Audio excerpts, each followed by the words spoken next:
Recent గా నాకు చాలా మెసేజ్లు వస్తున్నాయి. మనోహర్ గారు మీరు ఫేక్ క్లినిక్స్ ని ఎక్స్పోజ్ చేయండి, ఫేక్ డర్మటాలజిస్ట్ ని ఎక్స్పోజ్ చేయండి, ఫేక్ డాక్టర్స్ ని ఎక్స్పోజ్ చేయండి అని చెప్పి. నాకనే కాదు, మన తెలుగు ఫిట్నెస్ కమ్యూనిటీ చాలా మందికి ఇప్పుడు వస్తున్నాయి. ఎందుకంటే రీసెంట్ గా కొంతమంది ఫేక్ డాక్టరేట్లు తీసుకొని taking doctorates and their degrees. This is the cause. దొరికిపోయారు. పేరు ముందు డాక్టర్ అని కూడా వాళ్ళ ఇన్స్టాగ్రామ్ ప్రొఫైల్లో తీసేశారు. ఆ విషయం మీ అందరికీ తెలుసు. పూర్ణిమ గారు దీని గురించి చాలా వరకు ఫైట్ చేస్తున్నారు. నాకు కూడా కాల్ చేశారు. ఒక ఫీమేల్ అయ్యుండి ఆవిడ బయటకు వచ్చి పోరాడుతుందంటే ఎన్ని గట్స్ కావాలి నిజంగా చెప్పండి. అలాగే one of the senior journalist, ఆమెకి 1 సంవత్సరం కాంట్రాక్ట్ ఉంది ఈమెతో. ఇలా ఫేక్ డాక్టరేట్లు కొనుక్కొని చదువుని కొనుక్కొని వాటితో వ్యాపారం చేస్తున్నారు. ఇక్కడ చూడండి, add doctor to your name అంటే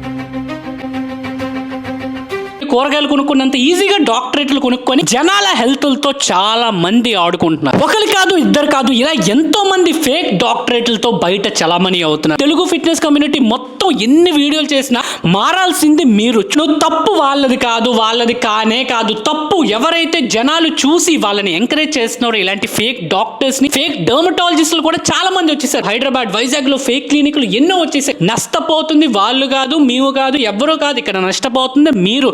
చూస్తున్న నీలో ఫస్ట్ మార్పు రావాలి. చెప్పే బాధ్యత మాదే, కానీ ఏది నమ్మాలో, ఏది నమ్మకూడదో, ఏది రైటో, ఏది రాంగో తెలుసుకోవాల్సిన బాధ్యత మీదే. బిగ్ బాస్ కంటెస్టెంట్ ఒక ఆమె తనకున్న ఆ చిన్నపాటి ఇన్ఫ్లుయెన్స్ యూజ్ చేసి వాళ్ళ పేజీల్లో వీళ్ళ పేజీల్లో పెట్టించడం, సెలబ్రిటీల టెస్టిమోనియల్ పెట్టేసి వాళ్ళతో ఏవో 2-3 ప్రమోషనల్ వీడియోలు చేయించినంత మాత్రాన వాళ్ళు నిజం అయిపోరు. అదొక్కడు గుర్తెట్టుకో.